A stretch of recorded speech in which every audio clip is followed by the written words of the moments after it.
Hey everyone, and welcome to this explainer.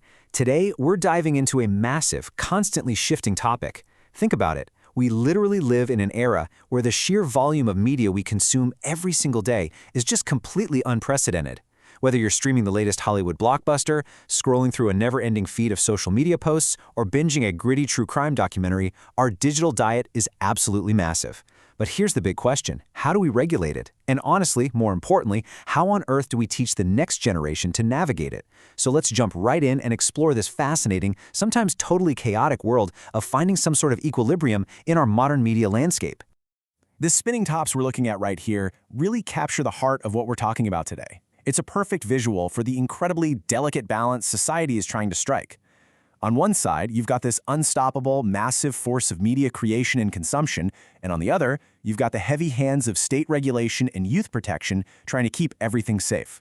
When one side pushes just a little too hard, well, the top wobbles, and the whole system is in danger of crashing down. Finding that perfect frictionless spin is exactly what lawmakers, tech companies, and educators are agonizing over right now.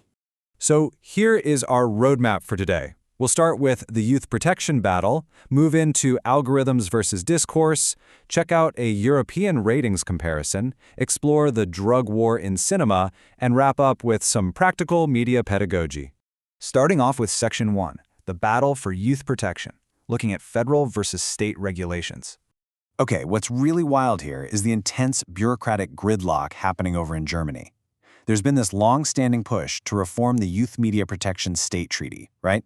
But it is totally stalled out by a massive power struggle. On one side, the German states, or Länder, want to set up a system where self-regulation boards decide the age ratings and then state authorities just stamp them to make them legally binding. They basically want to keep their long-time monopoly on age ratings. But then, the federal government steps in, pushing back hard, raising constitutional concerns about doing it that way, and even dropping their own alternative paper for a modern system. Some people say the federal push is a genuine attempt to modernize, while others think it's just a strategic block to keep the status quo. Now, we're definitely not here to take sides on this, but it just perfectly illustrates how even the adults in the room can't agree on the basic rulebook for what kids should be watching. Moving right along to Section 2, algorithm versus discourse at the International Classifiers Conference. At the recent International Classifiers Conference, we saw a clash of two totally opposite worlds. On one hand, you've got automated self-classification algorithms. A developer fills out a quick form, the math does its thing, and boom, instant age rating. It is ruthlessly efficient. In fact, it's pretty much the only realistic way to handle the infinite amount of stuff on the internet. But experts point out a huge flaw: overblocking.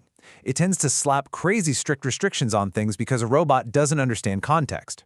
Then, on the other hand, you have traditional human committees. Real people in a room, debating cultural nuances, even factoring in the UN Convention on the Rights of the Child, really trying to balance a kid's right to protection with their right to information. It's incredibly democratic and thoughtful, but let's be real. Human committees are way too slow to review the entire internet.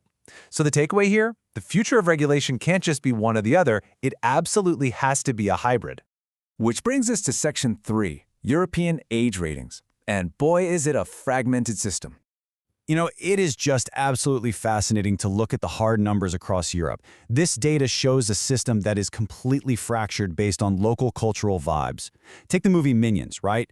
In Germany and France, it's rated 0, completely safe for all ages. But cross over to the Netherlands, it's a 6. Go to Sweden, it's a 7.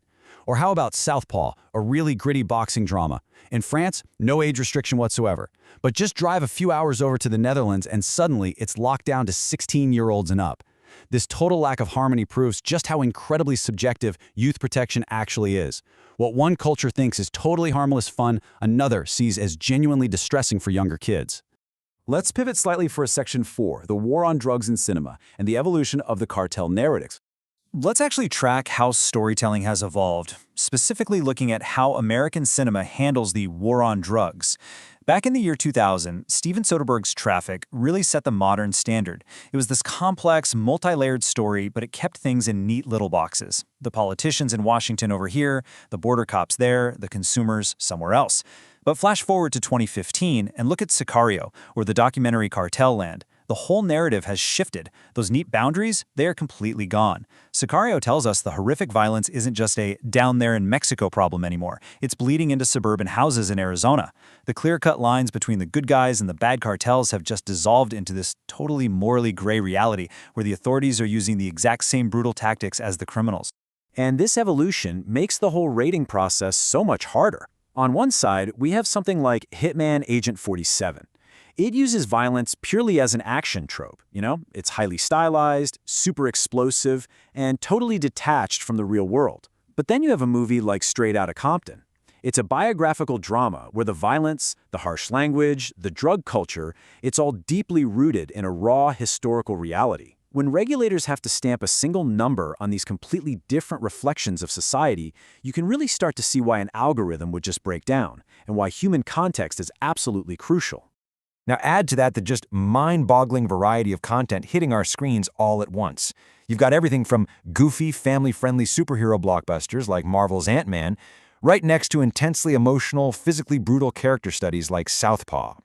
The cinematic landscape is just wider and more diverse than it has ever been. So trying to achieve some sort of unified, perfectly balanced regulation across all these different genres and across all those fragmented cultural borders we talked about earlier, yeah, it's a monumental task. Finally, let's bring it back down to earth in Section 5, Media Pedagogy in Practice, with Fascination Median. This is where projects like Faszination Medien come into play. It's an educational multimedia tool put together by German civic and film institutions. And the philosophy here is super refreshing. The goal isn't just to blindly block content from teenagers. Instead, it's about giving them the tools to critically analyze what they're actually watching, playing, and sharing every day. It's all about empowering the viewer, rather than just treating them like someone who needs to be restricted. Now, if you really want to know if an educational tool works, you don't ask the creators, you ask the kids. And we got this wonderfully grounded, hilarious reality check from a 15-year-old student who reviewed the program. Their official verdict? I think the DVD is quite okay. Honestly, anyone who has ever spent 5 minutes talking to a teenager knows that quite okay is basically a standing ovation. It's just a great, slightly humorous contrast to all those overly serious, high-level adult debates about youth protection we were looking at earlier. But if we look past the teenage understatement, the actual feedback was really insightful. The students pointed out that the attractive design and interactive questions genuinely kept them from just tuning out, which, let's be honest, they admit they usually do with standard school stuff. They really liked how well the topics were explained. They did mention that the sheer amount of content in all the branching paths could be a little overwhelming when you first boot it up.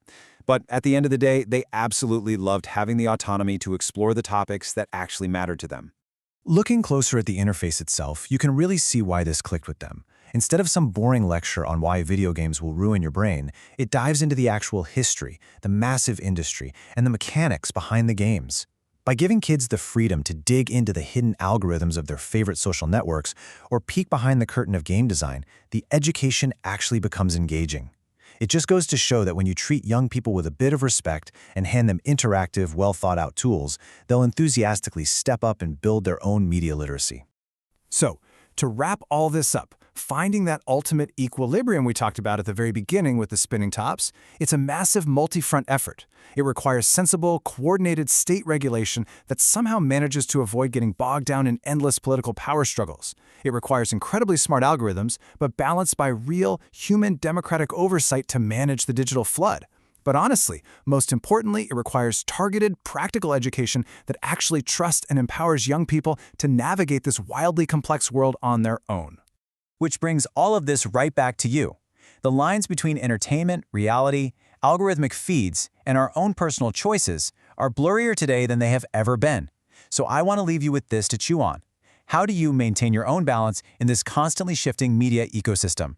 Take a second today to really think about your own digital diet. Thanks so much for joining me on this explainer, and keep asking the hard questions.